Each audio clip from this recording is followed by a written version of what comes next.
रणधारी सिंह दिनकर की बहुत ही चर्चित प्रसिद्ध कविता रश्मि रथी की काव्य पाठ के लिए मैं श्री सत्येंद्र कुमार पांडे सर को बुलाना चाहूँगा। सर आए और आप रणधारी सिंह दिनकर की सुप्रसिद्ध कविता रश्मि रथी का कविता पाठ करें। धन्यवाद तुलसी सर। रश्मि रथी कर्ण के ऊपर लिखी गई दिनकर का एक महत्वपूर्ण खंड काव्य है और इस खंड काव्य का जो तृतीय सर्ग है वह अत्यंत ही महत्वपूर्ण है। इस तृतीय सर्ग की जो कथा है कि पांडवों का अज्ञातवास जब पूर्ण हो जाता है और वन से वो वापस आते हैं तो अपना आधा राज्य पाने के लिए वो प्रस्ताव रखते हैं, लेकिन दुर्योधन के द्वारा वह नहीं दिया जाता। फिर अंतिम प्रयास करते हैं कि अगर बिना संघर्ष के, बिना किसी उथल पुथल के यह राज्य हमें मिल जाए तो अच्छा होगा। और पांडवों का संदेश लेकर के, पांडवों की ओर से दूत बन करके और भगवान श्री कृष्ण जो इस सृष्टि के पालन करता है और यह ज्ञात हो चुका है कि वह ब्रह्म स्वरूप हैं, अवतारी पुरुष हैं और वही संदेश लेकर के जाते हैं कौरवों के यहाँ। इसको दिनकर जी ने इतने सुंदर शब्दों में लिखा है और सबसे बड़ी बात कि इस कविता में इतनी सूक्तियां हैं जो आज तक समय समय पर इनको कोट किया जाता है, इन्हें रखा जाता है और लोगों को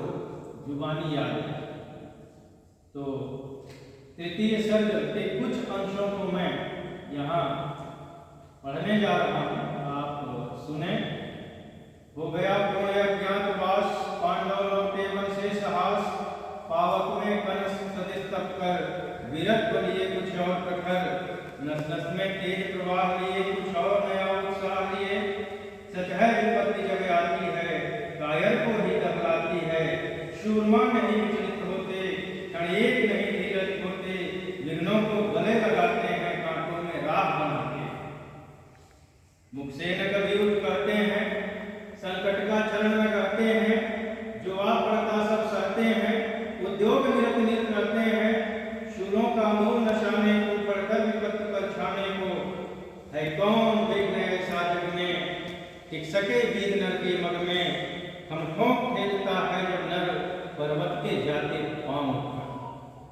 मानव जब जोर लगाता है पत्थर पानी बन जाता है, गुण एक एक से एक प्रखर हैं छिपे मानवों के भीतर, मेहंदी में जैसे लाली हो वर्तिका बीच उजियाली हो,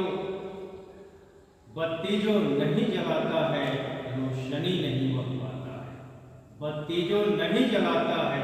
रोशनी नहीं वह पाता है। पिशाचा ताजब इक्षुदंड अर्थात गन्ना ईंख ऊपर से कठोर होता है लेकिन नीचे उसमें रस की धारा प्रवाहित होती है। तो कह रहे हैं कि पिशाचा ताजब इक्षुदंड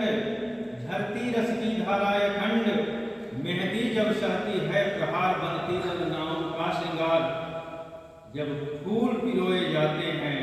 हम उनको गले लगाते हैं, हम उनको गले लगाते हैं। फिर आगे लिख रहे हैं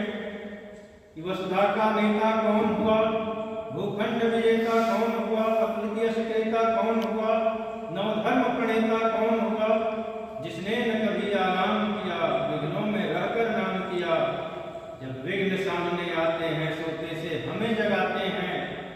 मन को मरोड़ते हैं पल पल, तन को झोड़ते हैं पल पल, सतपथ की ओर लगाकर ही जाते हैं हमें जगाकर ही, वाटिका और वन एक नहीं, आराम और रण एक नहीं, वर्षा अंधर आतप अखंड, पौरुष के हैं साधन प्रचंड, वन में प्रसून तो खिलते हैं बागों में शाल न मिलते, कंकड़ियां जिनकी सेज सुखद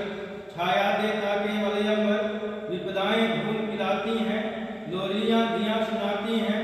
जो लाक्षा गृह में जलते हैं वे ही सूरमा निकलते हैं, वे ही सूरमा निकलते हैं।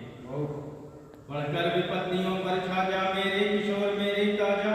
जीवन का रस छन जाने दे, तन को पत्थर बन जाने दे, तू स्वयं तेज भयकारी है, क्या कर सकती चिंगारी है। इसके बाद जब संदेश लेकर के दूत बन करके कृष्ण जाते हैं तो यह प्रसंग है कि वर्षों तक वन में घूम घूम बाधा विघ्नों को चूम चूम स धूप घाम पानी पत्थर पांडव आए कुछ और निखर, सौभाग्य न सब दिन सोता है, देखें आगे क्या होता है, देखें आगे क्या होता है। मैत्री की राह बताने को, सबको सुमार्ग पर लाने को, दुर्योधन को समझाने को, भीषण विध्वंस बचाने को, भगवान हस्तिनापुर आए, पांडव का संदेशा लाए। भगवान हस्तिनापुर आते हैं पांडव का संदेशा लेकर के,